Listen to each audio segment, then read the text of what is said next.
Hello guys. So today we are going over the election of 1800. So we've seen John Adams' policies and discussed them in detail. Now we are going over the election. This happened in 1800, of course. So, as the presidential election of 1800 drew near, political maneuvering grew increasingly aggressive. The election was the first to feature the Federalists and Republicans as two national political parties. Federalists endured the wrath of angry Americans who viewed the Federalists as power-hungry bureaucrats with anti-liberty agendas. The Alien and Sedition Acts, coupled with large tax increases which required a small army of ministers to enforce, cast a dark cloud over the party. Fear grew throughout the states as federal soldiers persuaded private citizens for opposing government policies and protesting high taxes. Many Republicans, mostly from southern states, secretly planned to resist Federalist tyranny by force or secede from the Union if the Federalists remained in power. So, we have the Feds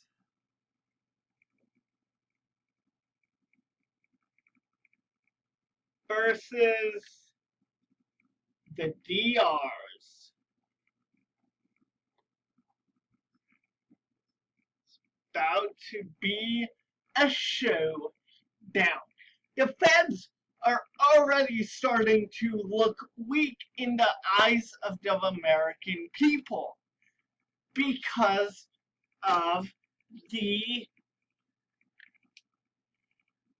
Alien and Sedition Acts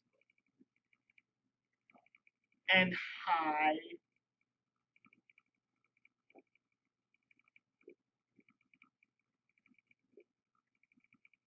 taxes. So they already look bad in the eyes of the American people as power-hungry bureaucrats. Federalists defended their political strategy and attempted to deflect the voters' ire onto the Republican Party. They portrayed Jefferson as a godless extremist who would destroy religion, introduce immorality to society, and institute radical social reforms similar to those found in France. Federalist Alexander Hamilton thought the country should be ruled by the best people, not by the masses as Republicans believed. Hamilton worried that a full democracy would let inexperienced, easy to influence commoners run the country. So they portrayed the DRs as godless.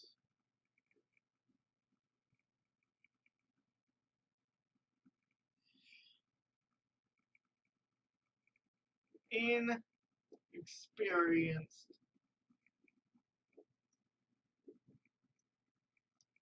and commoners.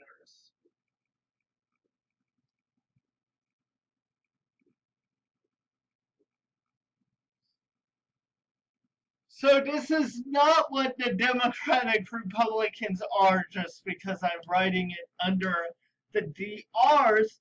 It's how the Feds portrayed the Democratic Republicans as godless, inexperienced, and commoners, just as the Democratic Republicans perceived the feds as alien and sedition acts, high on taxes, and power hungry.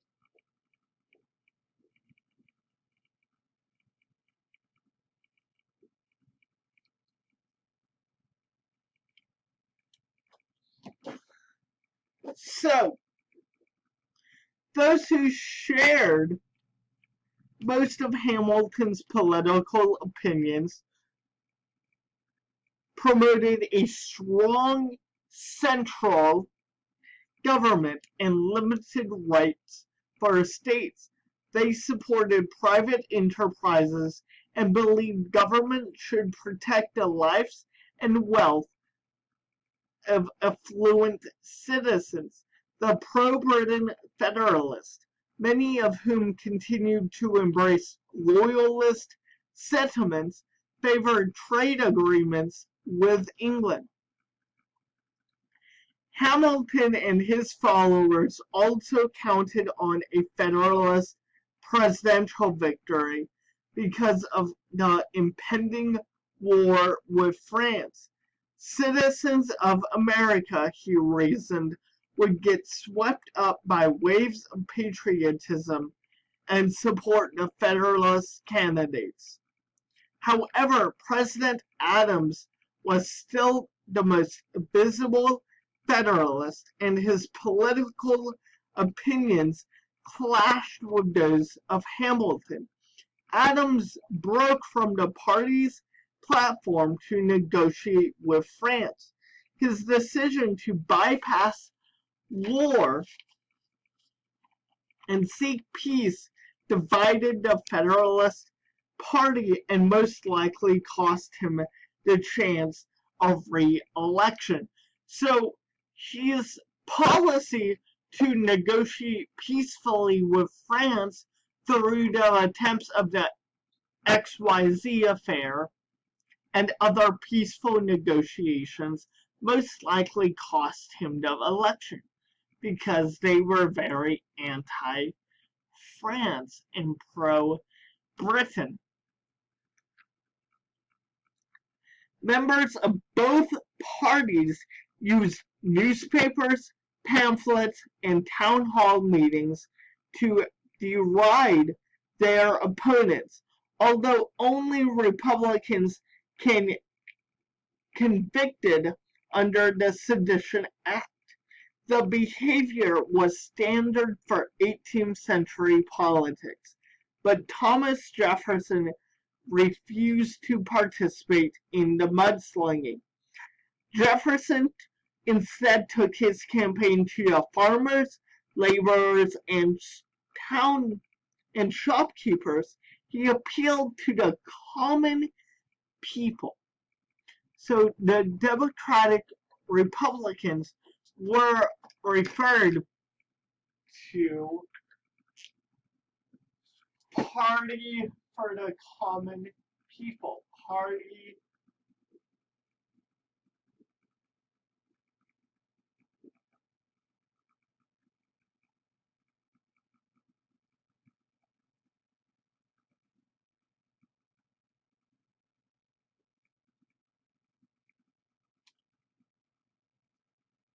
Well, the feds were protect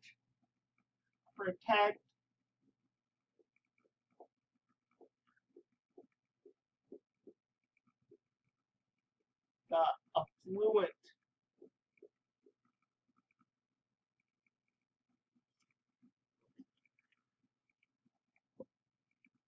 So that's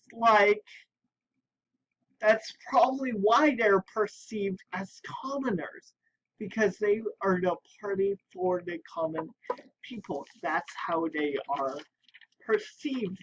And Thomas Jefferson did not want to get into the political mudslinging and took his campaign directly to the common people, to the farmers, to the shopkeepers, to common people. The commoners Jefferson spoke of were educated white males who owned property. The illiterate and landless, he believed, could not self-govern. Many of the Virginians' followers lived in southern states where agriculture were the principal means of support. He championed their pleas to maintain slaveholding because he understood the importance of the black slave system to the success of the tobacco and rice farmers. Although he faced a moral issue with slavery, Jefferson realized his presidential campaign needed the support of the farmers, and it was in the best interest to help them prosper. Jefferson also garnered support from those seeking relief from an overbearing government. The Republican Party advocated a weak central government. By placing authority on the local level, citizens could keep a watchful eye on their representatives and avoid the potential creation of a dictatorship. So the Democratic Republicans, weak Fed government, strong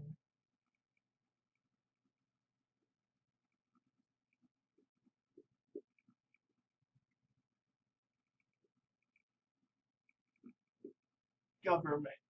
Keep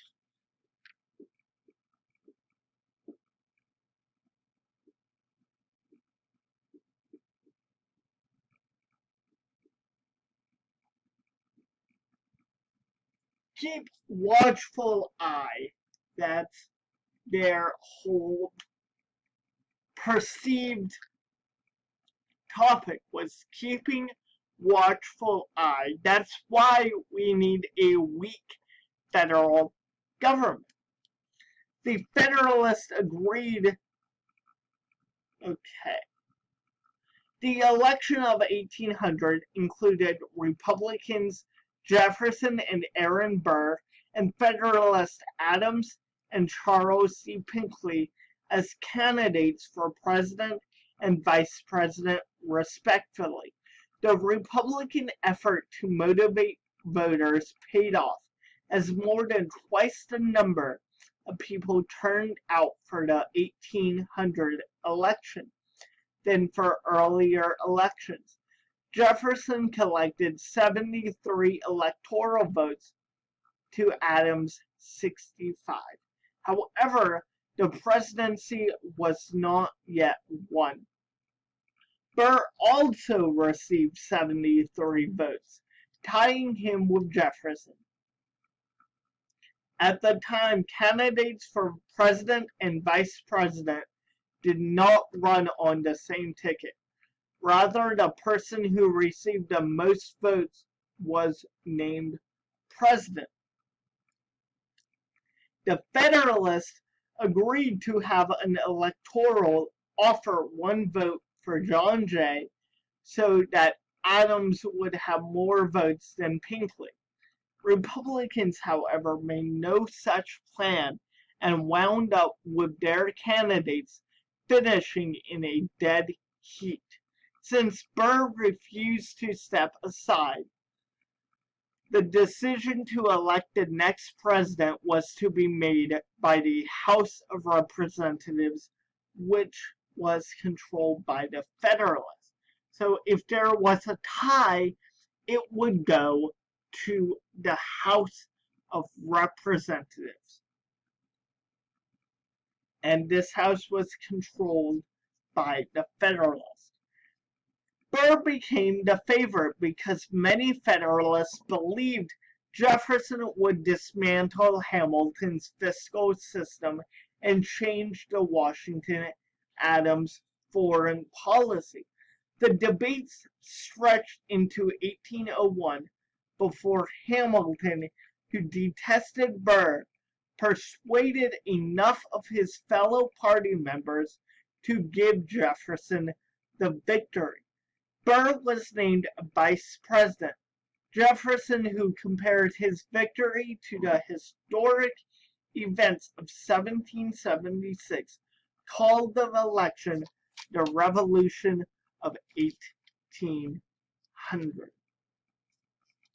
He may have been right in this respect, since the election produced the first orderly transfer of power from one party to another.